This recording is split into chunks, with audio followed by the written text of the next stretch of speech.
Welcome to a Whiskey and Whiskers midweek episode. This is going to be Chop, Gator. Chris. Blake. and today we're nerding out on E3. Ooh.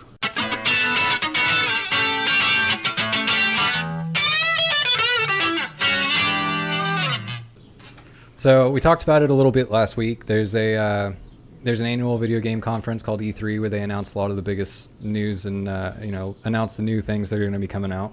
I made a few predictions last week, and I got to say I hit a few of them on the head and missed on a couple, but batting 50 at least. So Not bad, man. yeah, I think it was a good one overall. I do wish that Sony was there, but I guess Sony didn't show up. No, Sony didn't present at all, which is super uncharacteristic of them, especially with like Microsoft. It makes me feel like they're like being coy, like they're doing it on purpose. Oh, I'm sure they are. That's crazy, though. Like, And- that's the biggest... They're like, "Oh, what do you mean? That was this weekend? Oh no!" Yeah, for sure. I think they're doing that a little bit, and I think the other part of it is that right now, Sony doesn't really have to do anything because they're just fucking killing it on exclusive titles for PlayStation. There's nobody that can keep up. Wow. Let me rephrase that. Nintendo can, but they're a completely different market. Like it's still gaming, but it's completely different market of gamers. Right.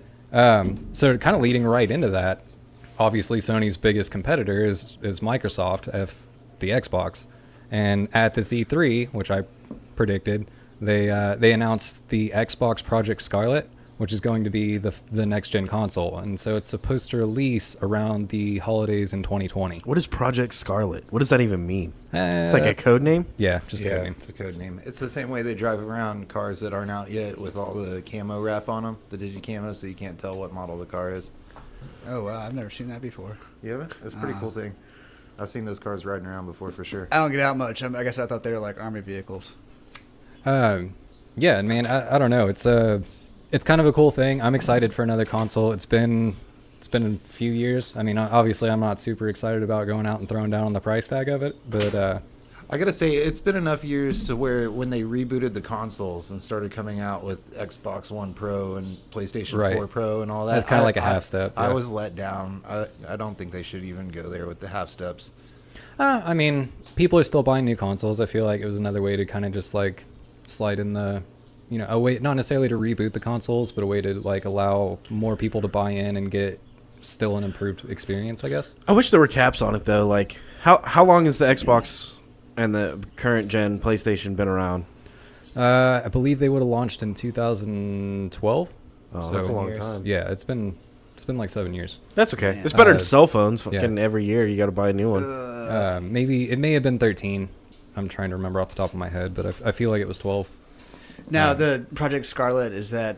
What kind of media is in it? Like, can you put a disc in it, or is it all Yeah, so downloadable, or- I don't know that much about it, if I'm Okay. being honest. I don't think they've released all of the details on it yet. I think they're still kind of like, hey, this is kind of the general idea of what we're shooting for here. What? Um, How do you? It's prettier. Yeah, Like- I mean, yeah. So basically, It's got more memory, more well, we're faster starting. processing. I don't know. Yeah, seriously. There's a lot of things going on with it, and I'll kind of get into that in a second because it'll segue into something else that I actually do kind of want to talk about. But I think the biggest things are like you're going to step up the graphics card, so you're going to have It's gonna go to 4K, right? yeah. So that's one of the things they touched on. It'll have 4K capability at least to some extent. Wait. Most games will still probably render in 1080 just because So I gotta buy it's- a new TV too. I thought that was only porn that was 4K. It's just a That's tagline. in I mean that's report. the only 4K I've seen, but I think that's the main thing. Like obviously you're shooting to up the graphics. Currently, if the current gen consoles running at 720 or 1080p, they're usually going to get around 30 frames per second, sometimes 60. And I think with this next generation, they're going to try and shoot closer to 1080p on 60 frames a second, or at least run a steady 30 frames at 1080, or you know what I mean? Like try and have the I know exactly what you mean. basically what this translates into for everybody else is it means that you won't see like lag spikes while you're playing, not necessarily online games or anything like that, but actual like frame rate differences. So like you won't see stutters and movement and things like that. That's obviously going to be priority number one. You're also going to have like an updated interface and stuff like that. So like if you've ever gone back and tried to use a PlayStation 3 interface to like browse online and stuff, really, really slow compared to the PS4. If you move that forward into the next gen, obviously you're hoping for some improvements there, which would be processing power. Are they ever going to successfully pull off the no controller console? What? How does that work? Yeah, they did. It's No controller, it's kinda a the VR PC. thing. You have Call it controllers keyboard. there. Keyboard and mouse is Right. controls. Well, No, I and mean, no, like they've been trying to do with the VR stuff for a number of years now, where Even the your VR, hand like they've got signals handsets and whatnot. stuff. Like there's always going to be a controller, even if that controller is your own body. You know what I mean? Like you got to have a way to input. I'm gonna will Yeah, this. unless you're looking for like a mind tap or something. But so the other Stephen thing, Hawking uses his eye, right? Doesn't he use one eye to control the? Oh, his little computer. Uh-huh. Yeah. That's crazy. You would like type everything out with one eye. So that's what the new Xbox is going to do. We're going to Stephen Hawking it. Yeah. Man, that's pretty complicated. I don't know. There's a learning curve there to get into those games. So one of the actual bigger things too is that we're running out of storage space on current gen consoles. So even on Blu-ray right now, there's games that are starting to come out that are taking up 2 discs, which is getting fucking buck wild. So we're trying to, I think, move towards more digital media because it's easier to do it that way. But I think like hard Have a drives. 5-day download for this game. Yeah, Yeah. I think hard drive space is going to be a big thing with the next gen consoles, and I think that there's going to be a bigger shift towards pushing for digital media instead of a physical copy, which they've been trying to do that for a while. So like I'm certain that's happening. But I think that's a big thing. So the newest game that was announced at E3 that is for sure coming out on 2 discs is the Final Fantasy VII remake. And that's, if you look back at PlayStation 1, Final Fantasy VII was a 3-disc game, right? This remake that's coming out in the start of 2020 is basically taking the entire first disc of the game, and that's what is supposed to be in this remake. It's not dealing with disc 2 or 3 yet. It's going to be a 3-part series. That first disc of PlayStation 1 content is taking up 2 Blu-ray discs on PS4. So like, Damn. shit's taking up a lot more space now. That would be cool if they came out with a 3-disc set just for like nostalgia's sake. So Yeah, and I'm sure they will. Like so- once all of it comes out. So now you're gonna have to buy the console and a terabyte hard drive. Yeah, well, I think that man. I think that that's already a thing. I mean, the PS4 Pros come with a 2 terabyte it's a 1 terabyte hard drive now. Yeah. But they're gonna start pushing like 2 and 4 terabyte consoles because that's The what only you way need. that it's gonna hold it. Yeah. Yeah. That's crazy. But kind of getting into some things that are a little bit more relatable. So one of the biggest announcements at E3 was Cyberpunk 2077, which I talked about a little bit. It's from CD Projekt Red. They're the people who made the Witcher series. They are making this new game, and they had Keanu Reeves come out and do the announcement after they showed the trailer that had Keanu Reeves in it.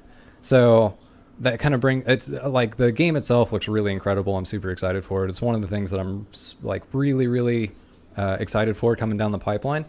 But it brings up a whole other topic of like famous actors and actresses and celebrities Playing being the in video parts. games. Yeah, and they're definitely doing this. There's this guy, Chris Roberts, and he was most famous for creating Wing Commander. That was his whole thing, was Wing Commander. And he's been working on a game that is the largest crowdfunding game in history, with over $250 million fucking dollars invested into this thing. That's It's been insane. dragging on for years and years. But the whole thing is they're bringing in all of these celebrities and they're hooking them up to these like basically VR machines that kind of reads their whole all their body features, their like the little ticks they do with their mouths, how they talk, their voice is perfectly matched, and then they're starring in these games. And yeah, I think that's something that we're going to see big time, a lot more than just Ice Cube doing the voiceover for Call of Duty or whatever. You Well- mean to tell me I can dodge bullets? Talking about Call of Duty, they've been doing it for a little while now. They had Kevin Spacey, not to get too Yep. off the PC track, but Kevin Spacey was a main actor in a Call of Duty game. And then also coming down the pipeline right now is another game from the people or the mind behind Metal Gear Solid and some of the Silent Hill games. Well, from the previews that I've seen so far, what it does is they're basically it's not just a voiceover. They're actually putting the They're mapping virtual their face, they're yeah. mapping their face. They're putting a virtual rendition of them into the game. And the graphics are such these days that, I mean, the trailers I saw, it looks like real life, Oh yeah. And And that's where I was going was Hideo Kojima, who does biggest thing he did was Metal Gear Solid as well as some of the Silent Hill games. But he has a history in gaming for sure. He's working on a new game right now called Death Stranding, and that has Norman Reedus as the main character Yeah. in that game. So it's definitely becoming a big thing in the gaming industry. Like it's a trend that's definitely on the rise right now, and I'm kind of curious to see where it goes. I'm all for it. I think it's a good way to get actors paid too. And I think what's going to be really cool is when you have somebody in there that's not a celebrity, and they maybe become a liked character in a game that's widely popular, and then it launches like a celebrity An acting career for that career, yeah. person. Yeah.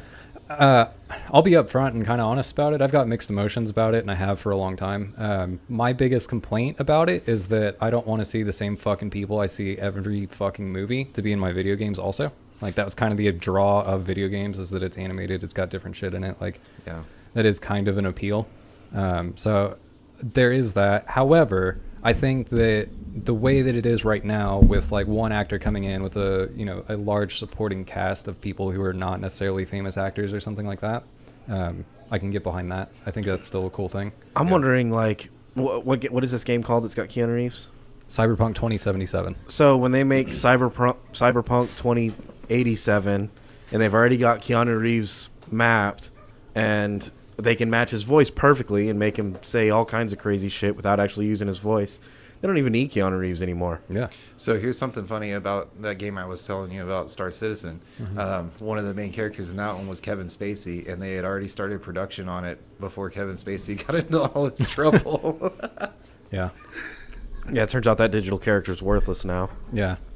Yeah. Definitely not And- as and in you high know- demand. Nah, He got you paid could for market being that there. shit. What if you made a Kevin Spacey character that's And it was like, just a piece of shit. yeah, he's trying to touch kids and he stuff, does. and then He does play a piece of shit in the game. and then you go around and just like shoot shotguns at him or something. Yeah.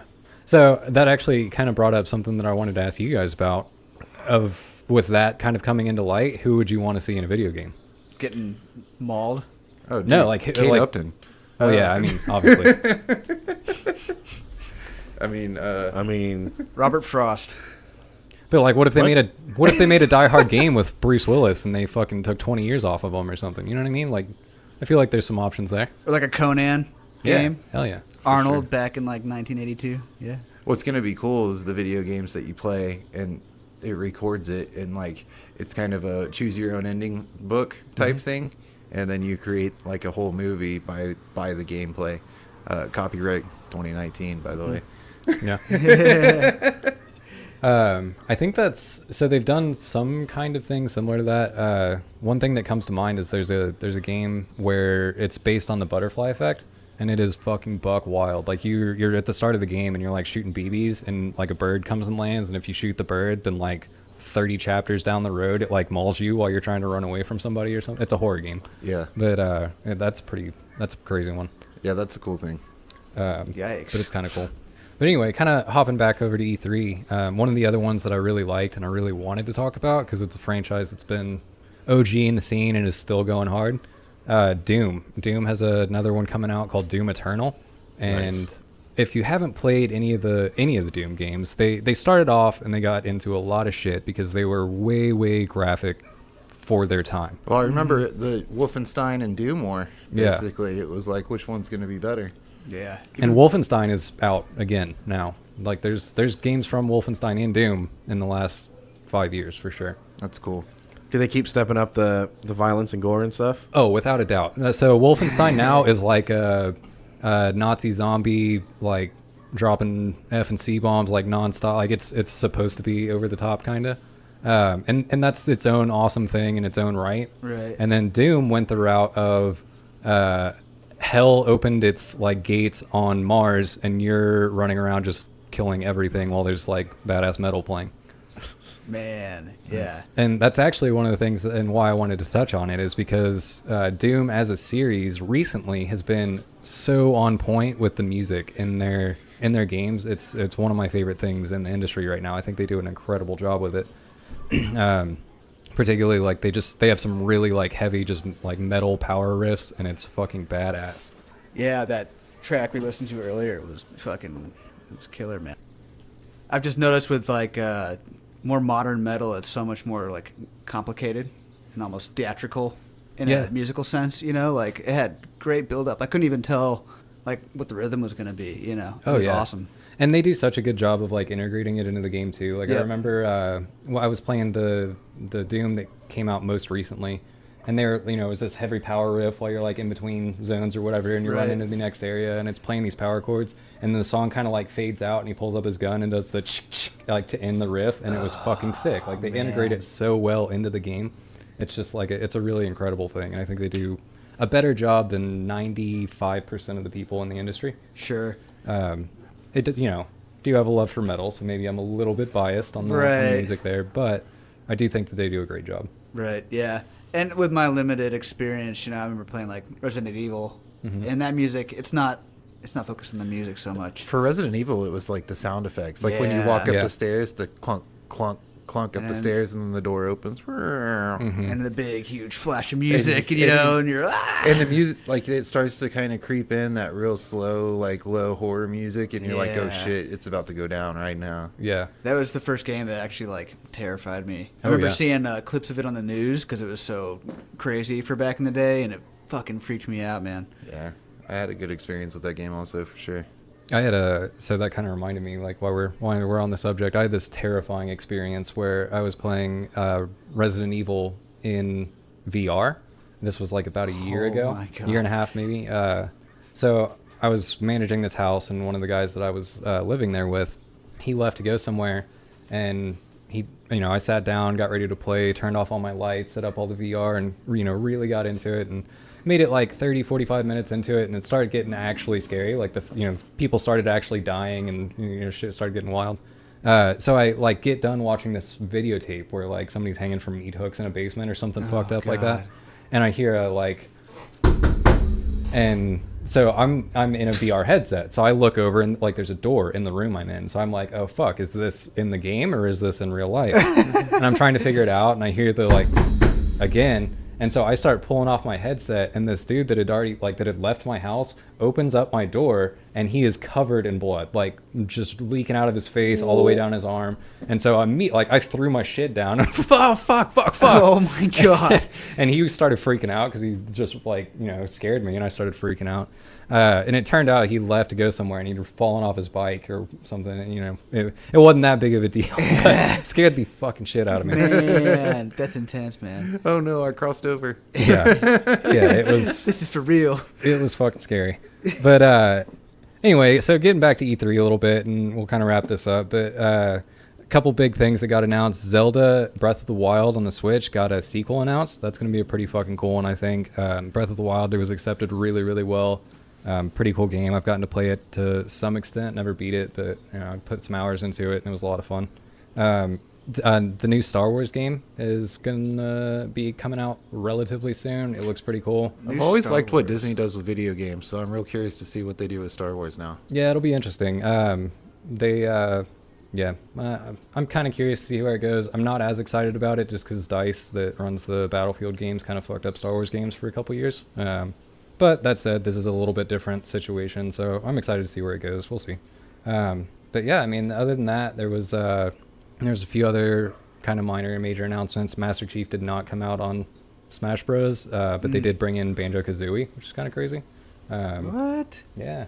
That's crazy. Yeah, so they're reuniting some old franchises, but That game was fucking fun, dude. On N64. oh yeah, it was dude. great. And then there's a sequel, Banjo Tooie? to Tooie, yeah. Yeah.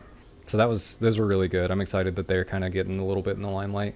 And then speaking of Master Chief, they announced Halo Infinite. It's going to be the next Halo game, which they've been done with Halo about 4 or 5 times now. But Halo Infinite is going to be a launch title for the new Xbox. So that kind of figures, I don't know, if you're going to dig Halo out, why not make it a launch title for the fucking console that it Yeah. made famous? So, Wow. That makes sense.